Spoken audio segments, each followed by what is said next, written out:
Assalamualaikum warahmatullahi wabarakatuh. Perkenankanlah kelompok kami untuk mempresentasikan tugas UAS yang berjudul Desain Sistem Informasi Stok Opname Barang Berbasis Web menggunakan pendekatan TOGAF pada Dinas Perhubungan Kabupaten Banyumas.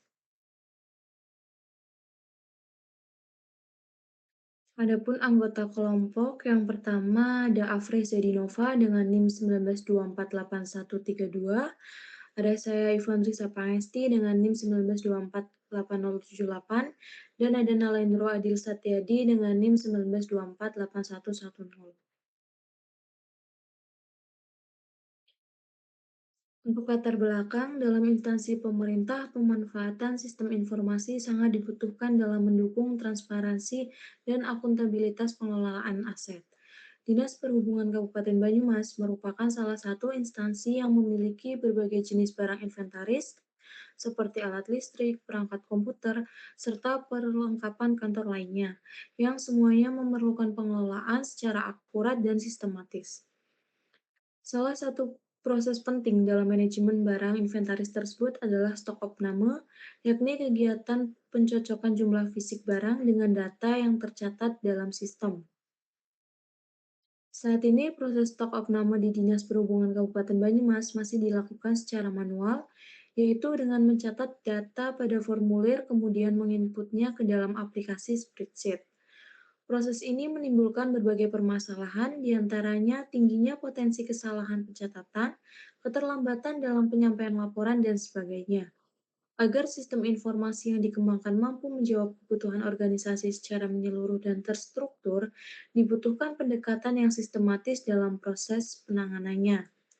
Salah satu kerangka kerja yang dapat digunakan untuk mendukung hal tersebut adalah TOGAF atau The Open Group Architecture Framework. Adapun rumusan masalahnya, berdasarkan latar belakang yang telah diuraikan, maka rumusan masalah dalam penelitian ini adalah yang pertama, bagaimana merancang sistem informasi stok opname barang berbasis web yang dapat meningkatkan efisiensi dan akuransi pengelolaan aset pada Dinas Perhubungan Kabupaten Banyumas. Yang kedua, ada bagaimana penerapan framework TOGAF, khususnya metode Arsitektur Development Method atau ADM, dalam perancangan sistem informasi stok opname barang di lingkungan instansi pemerintah. Adapun tujuan dari penelitian ini adalah sebagai berikut. Yang pertama, merancang sistem informasi stok opname barang berbasis web yang mampu mempermudah proses pencatatan, pelaporan, dan pemantauan data inventaris barang pada Dinas Perhubungan Kabupaten Banyumas. Yang kedua, menerapkan framework TOGAF sebagai pendekatan sistematis dalam perancangan arsitektur sistem informasi yang selaras dengan kebutuhan organisasi dan mendukung proses bisnis yang ada. Untuk selanjutnya, manfaat penelitian akan disampaikan oleh Nalendro. Ya, lalu selanjutnya ada manfaat penelitian. Yang pertama, manfaat teoritis memberikan kontribusi dalam pengembangan ilmu pengetahuan di bidang sistem informasi, khususnya dalam penerapan kerangka kerja arsitektur enterprise (TOGAF) pada instansi pemerintahan. Lalu yang kedua ada manfaat praktis. Yang pertama, bagi Dinas Perhubungan Kabupaten Banyumas, hasil penelitian ini dapat menjadi dasar pengembangan sistem informasi yang lebih efisien dan terintegrasi dalam pengelolaan barang inventaris.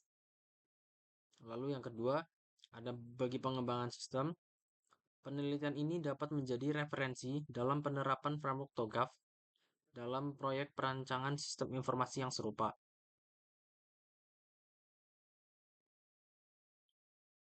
Lalu ada jenis dan pendekatan penelitian. Penelitian ini merupakan penelitian desain dan rekayasa sistem informasi, desain research yang berfokus pada perancangan sistem menggunakan pendekatan rangka kerja arsitektur enterprise, yaitu TOGAF, The Open Group Architecture Framework.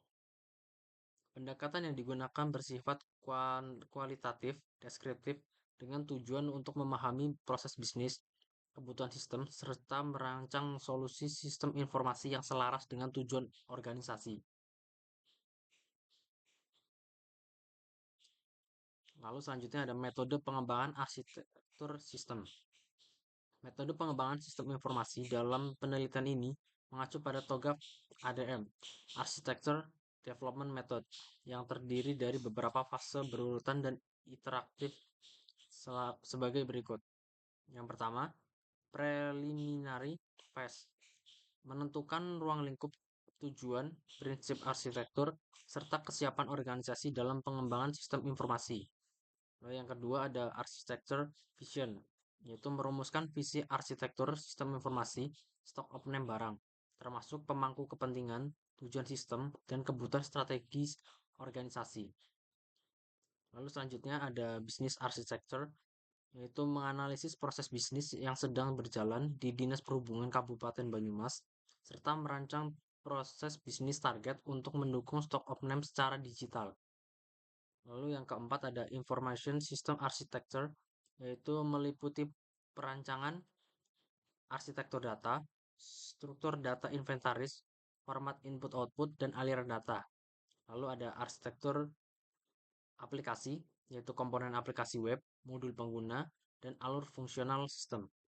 Lalu yang terakhir ada teknologi arsitektur, yaitu merancang platform teknologi, infrastruktur jaringan, perangkat keras, serta spesifikasi perangkat lunak pendukung sistem. Lalu lalu ada opportunities and solution, identifikasi solusi implementasi, termasuk pemilihan teknologi, integrasi sistem, dan kemungkinan pengembangan berkelanjutan.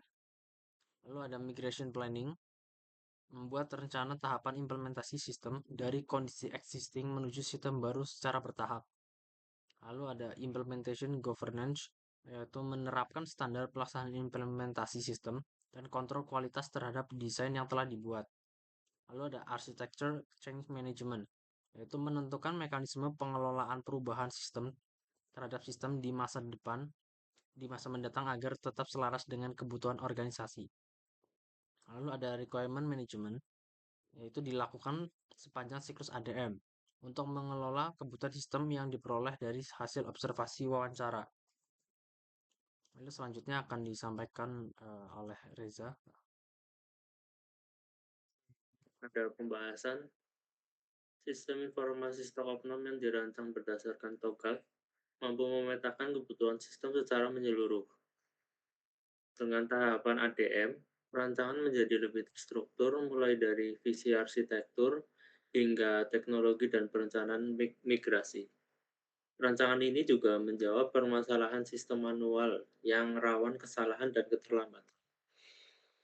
Pendekatan TOGAF membantu menyelaraskan solusi teknologi dengan proses bisnis serta mendukung pengambilan keputusan berbasis data. Namun, implementasi sistem secara penuh masih membutuhkan dukungan teknis dan kebijakan dari instansi terkait. Kesimpulan berdasarkan hasil penelitian dan perancangan yang telah dilakukan, dapat disimpulkan bahwa pertama, ada framework TOGAF ADM berhasil diterapkan secara sistematif dalam mendesain arsitektur sistem informasi stok 6 pada Dinas Perhubungan Kabupaten Banyumas, mulai dari tahapan preliminary hingga requirements management. Yang kedua, sistem informasi stok 6 ini dirancang berbasis web dengan memanfaatkan teknologi Next.js, React.js untuk tampilan antarmuka, Express.js dengan framework Node.js untuk backend, serta MySQL sebagai sistem manajemen basis data dan diimplementasikan pada Google Cloud Platform (GCP). Selanjutnya ada perancangan sistem. Perancangan sistem meliputi aspek arsitektur bisnis, arsitektur sistem informasi, dan arsitektur teknologi yang mendukung proses pencatatan, pengecekan, dan pelaporan barang secara efisien, akurat, dan terstruktur. Selanjutnya, sistem yang dirancang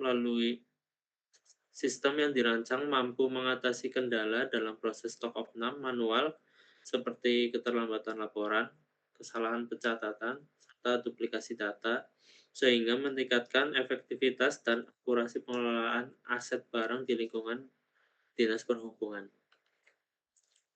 Saran, pertama ada implementasi sistem yang telah dirancang perlu dilanjutkan ke tahap pengembangan dan pengujian fungsional agar dapat digunakan secara nyata di lingkungan Dinas Perhubungan Kabupaten Banyumas. Selanjutnya diperlukan pelatihan dan sosialisasi kepada pengguna atau user agar dapat memanfaatkan sistem secara optimal dan memahami alur penggunanya. Selanjutnya, pengembangan sistem di masa depan dapat mencakup integrasi dengan sistem manajemen aset lainnya serta penambahan fitur monitoring real time dan notifikasi otomatis untuk meningkatkan kinerja pelayanan. Sekian presentasi dari kelompok kami. Mohon maaf apabila masih banyak kekurangan. Terima kasih. Wassalamualaikum warahmatullahi wabarakatuh.